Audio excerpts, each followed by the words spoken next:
Today, I'll guide you through the adoption process step by step, highlighting the importance of legal guidance at each stage.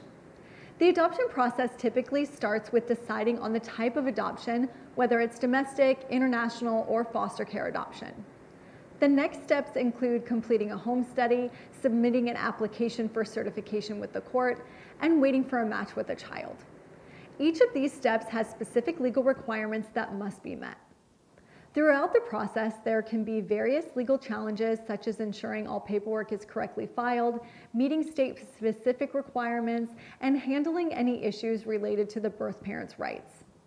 An experienced adoption attorney can navigate these challenges and ensure compliance with all legal standards. Your adoption attorney will assist with completing legal documents, represent you in court hearings, and provide advice on legal matters. They ensure that all legal aspects are handled correctly, minimizing the risk of delays or complications.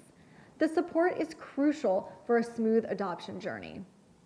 Understanding the adoption process and having the right legal support can make a significant difference in your adoption journey.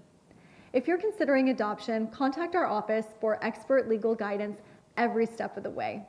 We're here to help you begin your new family together.